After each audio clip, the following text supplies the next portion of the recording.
ज़राए के मुताबिक फायरवॉल सिस्टम का मकसद सोशल मीडिया पर जाली खबरों और रियासत मुखालिफ मवाद को ब्लॉक करना है।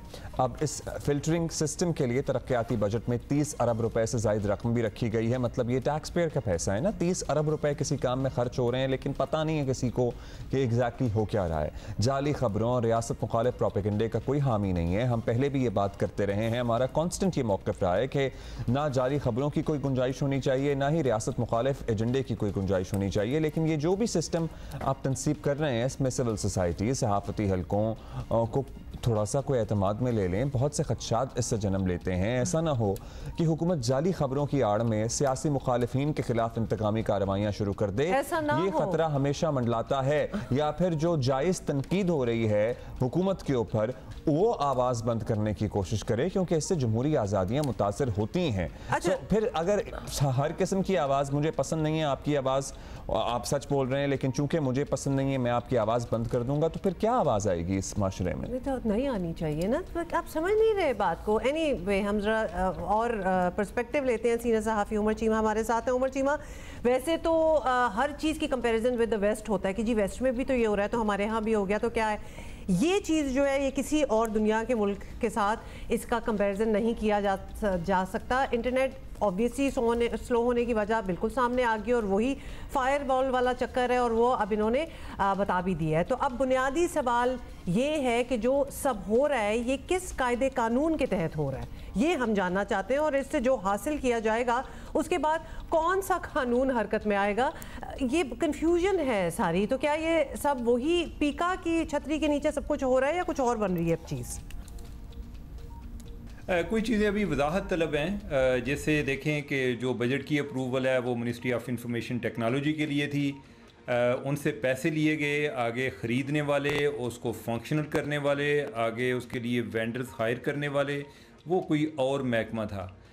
जो कि इसमें यानी कि अभी काफ़ी चीज़ें जो है ना वो उनमें अबहम है, एक ट्रांसपेरेंसी नहीं है। तो कानून के हवाले से भी अभी कोई क्लैरिटी नहीं है कि इस पर कौन सा कानून लागू होगा। ये पीका ऑर्डिनेंस के तहत इसको चलाएंगे, बज़ाहिर तो ऐसा लगता है कि पीका लॉ के तहत ही ये फंक्शनल होगा। आगे जिस तरह एक जो डिजिटल क्राइम है उनके हवाले से कोई अथॉरिटी भी बनाने जा रहे हैं, तो शायद जो वो लीगल रजीम ला रहे हैं मे बी उसमें कोई ऐसी प्रोविज़न हो।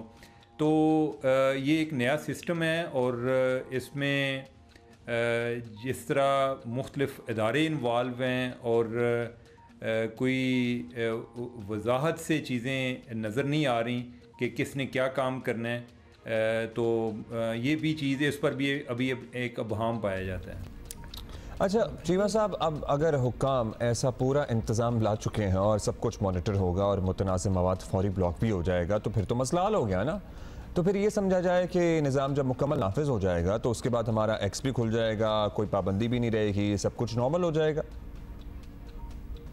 अभी जो हो रहा है ना, इसको कहते हैं कि सिस्टम के साथ कॉन्फ़िगर करने के लिए यानी कि एक तरह का आप समझें टेस्ट ट्रांसमिशन है कि ये कैसे चलेगा, और इसको सिस्टम के साथ अलाइन करने के लिए ये जो अभी एक्सरसाइज हो रही है वो हो रही है। ये कितनी लंबी एक्सरसाइज है अभी बताने वाले तो ये बताते हैं कि शायद इसको 1-2 हफ्ते लगेंगे और उसके बाद चीज़ें नॉर्मल हो जाएंगी। लेकिन यही है कि हमारी ओवरऑल जो हुकाम के बारे में हमारा एक अपना तजुर्बा है, जब तक चीज़ें हो नहीं जाती तो उनके बयानात जो हैं उनको हम एक शक की नज़र से ही देखते हैं कि क्या ये 1-2 हफ्तों का मामला है या इस पर को मज़ीद टाइम लगेगा। अच्छा, एक और चीज़ है उमर, इंटरनेट मॉनिटरिंग का एक और फाइनेंशियल एस्पेक्ट भी है, और अगर फाइनेंशियल डेटा तक रसाई हुई, ट्रांजैक्शंस का रिकॉर्ड भी हाथ में आ गया, तो इंटरनेट से जुड़े कारोबार पर क्या असर होगा? और सेफ्टी सिक्योरिटी भी तो एक कंसर्न है।